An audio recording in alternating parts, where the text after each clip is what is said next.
नमस्ते। आज एक बहुत ही दिलचस्प कहानी सुनते हैं, समय की कीमत। ये सिर्फ एक कहानी नहीं है, बल्कि कह सकते हैं एक ऐसा सबक है जो हम सबको याद दिलाता है कि जो पल बीत गया ना, वो कभी लौट कर नहीं आता। तो चलिए एक बहुत ही सीधे से सवाल से शुरुआत करते हैं। क्या कल सच में कभी आता है? सोचिए जरा। यही सवाल इस पूरी कहानी की कह सकते हैं आत्मा है। और शायद हम सब ने अपनी जिंदगी में कभी न कभी इस सवाल का सामना जरूर किया है। तो चलिए मिलते हैं हमारी कहानी के मेन कैरेक्टर अमन से। एक बहुत ही खूबसूरत से गांव में रहता था अमन, और होशियार भी था, काबिल भी था। लेकिन उसकी सारी काबिलियत पर ना एक बहुत ही बुरी आदत भारी पड़ रही थी। और वो आदत थी टालम टोल करने की, हर काम को टाल देना। उसका तो एक सीधा सा नियम था, जो काम आज हो सकता है उसे कल पर क्यों न टाला जाए। मतलब हर जरूरी काम बस कल के हवाले। अब जाहिर सी बात है, अमन की इस आदत से उसके घरवाले परेशान तो थे ही, और उसे सही राह दिखाने की कोशिश भी करते रहते थे। अमन की माँ, वो अक्सर उसे बहुत प्यार से समझाती थी, बेटा समय की कद्र किया करो। वो तो जानती थी ना कि समय वो दौलत है जो एक बार हाथ से निकल जाए तो फिर कभी वापस नहीं आती। लेकिन अमन पर इन बातों का कोई असर ही नहीं होता था। वो बस हंसकर टाल देता, अरे माँ अभी तो बहुत समय है, बाद में कर लूंगा। उसे लगता था जैसे सारा समय उसकी मुट्ठी में ही कैद हो। सिर्फ अमन की माँ ही नहीं, गांव के एक समझदार बुजुर्ग काका थे। उनकी नज़र भी अमन की इस आदत पर थी, और वो काका अपनी बुद्धिमानी के लिए पूरे गांव में जाने जाते थे। तो एक दिन उन्होंने अमन को अपने पास बुलाया और एक बहुत बहुत गहरी बात समझाई। उन्होंने कहा, बेटा एक बात याद रखना, कल कभी नहीं आता। पर अमन ने इस गहरी सीख को भी मजाक में उड़ा दिया।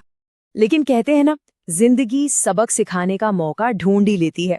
और जल्द ही अमन की जिंदगी में एक ऐसा सुनहरा मौका आया जो उसकी इस आदत की सबसे बड़ी परीक्षा लेने वाला था। एक दिन पूरे गांव में घोषणा हुई कि भाई बच्चों के लिए एक शानदार प्रतियोगिता होने वाली है, और जीतने वाले को मिलेगा एक बहुत बड़ा इनाम। अब ये सुनकर तो गांव के सारे बच्चे खुशी से झूम उठे। अमन भी ये सुनकर एकदम फूला नहीं समाया। पूरे आत्मविश्वास के साथ उसने ऐलान कर दिया, अरे ये इनाम तो मैं ही जीतूंगा, बस तैयारी कल से शुरू करता हूं।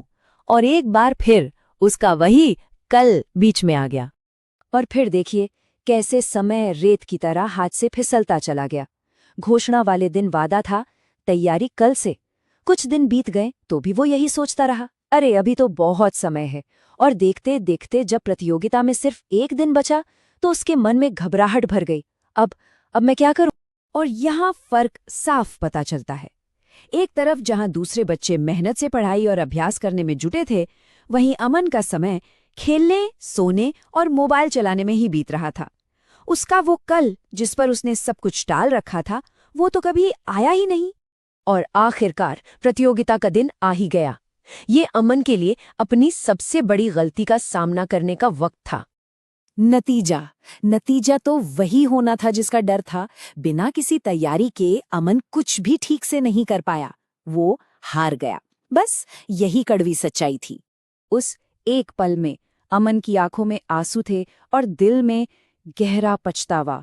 उसे पहली बार अपनी आदत की असली कीमत समझ आई। उसे एहसास हुआ कि उसने सिर्फ एक मौका नहीं, बल्कि उससे भी कहीं ज्यादा कीमती अपना समय खो दिया है। तभी वहीं समझदार काका उसके पास आए। उन्होंने अमन के कंधे पर हाथ रखा और बोले, बेटा हार से डरो मत, इससे सबक सीखो।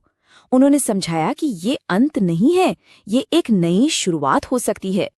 और बस उस दिन अमन ने अपनी जिंदगी का सबसे बड़ा फैसला लिया। उसने कसम खा ली कि आज से कोई भी काम कल पर नहीं टलेगा। उसने मेहनत को अपना साथी बना लिया, और इस एक फैसले ने उसकी पूरी जिंदगी को सफलता की राह पर डाल दिया। तो इस कहानी का सबक क्या है? सबक सीधा है, जो समय की कदर करता है, सफलता उसी के कदम चूमती है। आज का काम आज ही करना होगा, क्योंकि जैसा काका ने कहा था, कल कभी नहीं आता। अब सोचने वाली बात ये है कि कहीं हम भी तो अपना कोई जरूरी काम कल पर तो नहीं टाल रहे।